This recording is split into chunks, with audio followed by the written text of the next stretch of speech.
नमस्कार, news point लेकर हाजिर हूं मैं राजीव। दोस्तों, राहुल गांधी की पहली प्रेस कॉन्फ्रेंस और उसके बाद एक पोस्ट ने आपने देखा, पहली नहीं बल्कि कह सकते हैं दूसरी है, क्योंकि पहली प्रेस कॉन्फ्रेंस उस समय थी 7 अगस्त को और दूसरी प्रेस कॉन्फ्रेंस कल हुई। और उस प्रेस कॉन्फ्रेंस के बाद उन्होंने एक पोस्ट किया। उस पोस्ट ने बीजेपी को ऐसा परेशान कर दिया है कि मुद्दा बदलने के लिए उसे एक नई टूल किट का सहारा लेना पड़ रहा है।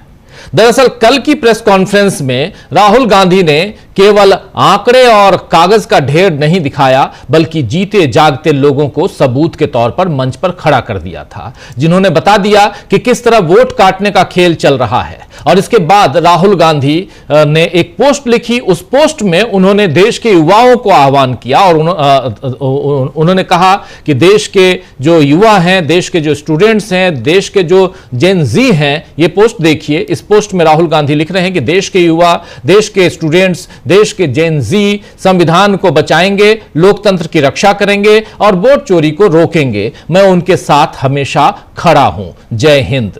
ये जो ट्वीट है, ये कल हमने आपको दिखाया भी था। राहुल गांधी के इसी ट्वीट को आपके सामने लेकर आए थे, लेकिन ये ट्वीट इसके बाद से इतना तहलका मच गया हिंदुस्तान में, बीजेपी इतनी परेशान हो गई कि आज तमाम गोदी मीडिया पर लगातार इसी ट्वीट की चर्चा और इसी पर बीजेपी के जो प्रवक्ता हैं उनके बयान हैं। यहां युवा और स्टूडेंट्स तक तो ठीक था, लेकिन जेन जी शब्द बीजेपी को बुरी तरह खौफजदा कर गया।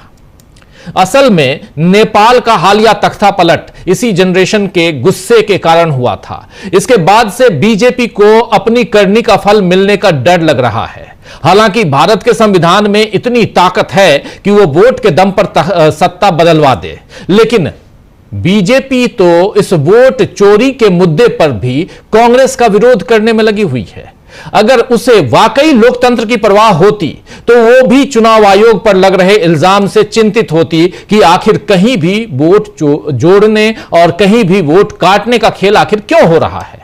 राहुल गांधी ने इसी खेल को खत्म करने की चेतावनी तो दी थी और चुनाव आयोग को उनकी शपथ याद दिलाई है, लेकिन चुनाव आयोग आरोपों को खारिज कर रहा है, अपने पक्ष में ढंग के सबूत नहीं दे रहा है, जबकि बीजेपी चुनाव आयोग के बचाव में उतर आई है। इस बारे में संजय राउत, सुप्रिया सुले सब सवाल उठा रहे हैं। यहां तक कि आम आदमी पार्टी भी यह मान रही है कि राहुल गांधी के आरोप सही हैं, और हालांकि उसमें यह भी कह रहे हैं आम आदमी पार्टी वाले कि हम तो यह काम ऑलरेडी इस बारे में 8 महीना पहले बता चुके थे। बहुत अच्छी बात है, लेकिन इस माहौल को आगे क्यों नहीं बढ़ाने की कोशिश आपने की। इसे आप एक प्रेस कॉन्फ्रेंस की थी अरविंद केजरीवाल ने यह बताने के लिए कि कैसे दिल्ली के कुछ एरिया में वोट काटे गए हैं, लेकिन उसके बाद क्या हुआ? दिल्ली का चुनाव बीत गया, लेकिन उसके बाद एक शब्द नहीं, कहीं भी इस बारे में बात नहीं हुई। आखिर क्यों नहीं? और आज जब राहुल गांधी इस बात को कह रहे हैं, बढ़ा रहे हैं, तो राहुल गांधी की बात को आगे बढ़ाने के साथ साथ आप ये कह रहे हैं कि हमने तो ये काम पहले ही कर दिया था। माहौल फिर से बीजेपी के खिलाफ बन रहा है दोस्तों, सच्चाई ये है। और इसका सबसे पहला नुकसान बिहार में देखने को मिल सकता है। इसीलिए इंडिया गठबंधन की वोटर अधिकार यात्रा को राहुल बाबा की यात्रा बताते हुए अमित शाह ने कल राहुल गांधी को घेरने की कोशिश की, तो उसमें भी वो बुरी तरह फंस गए। कल ही हमने आपको दिखाया था। दरअसल अमित शाह कल बिहार में थे और तो उनके कार्यकर्ताओं ने जब वो भाषण दे रहे थे तो उन्हें कैसे परेशान किया, यह जरा आपको दिखा देता हूं। यह भी कल हमने दिखाया था, कल हमने बताया था, लेकिन फिर भी जरा देखिए कि कैसे अमित शाह पूछ रहे हैं कि राहुल बाबा किस लिए यहां आए थे, तो क्या कह रहे हैं वहां पर मंच के नीचे जो अमित शाह को सुनने आए थे वो क्या कह रहे हैं, सुनिए। हर बार झूठा नैरेटिव फैलाते। अभी अभी ये राहुल बाबा यात्रा कर गए ना भाई। यात्रा का विषय क्या था उनका बताओ तो जरा। अरे यार, वोट चोरी नहीं था, मैं बाद में बताता हूं क्या था। मित्रों, यात्रा का विषय लीजिए, अरे यार, वोट चोरी नहीं था, मैं बाद में मैं बताऊंगा क्या था। यानी वोट चोरी का जुमला बीजेपी के लोगों की जुबान पर भी चढ़ रहा है, बीजेपी को चाहने वाले लोगों की जुबान पर भी चढ़ रहा है। ऐसे में अमित शाह या नरेंद्र मोदी का खींचना स्वाभाविक है, गुस्सा होना स्वाभाविक है। वोटर अधिकार यात्रा के बाद तेजस्वी यादव बिहार अधिकार यात्रा निकाल रहे हैं, वो भी जबरदस्त बीजेपी विरोधी माहौल बना रही है। इस वीडियो को देखिए, जरा फुल स्क्रीन ले आइए इस वीडियो को साउंड के साथ।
तो देख लिया आपने, तेजस्वी के समर्थन में खचाखच भीड़ जुटी हुई है और इसके बावजूद बीजेपी दावा कर रही है कि इस बार बिहार में तेजस्वी यादव बुरी तरह मात खाएंगे।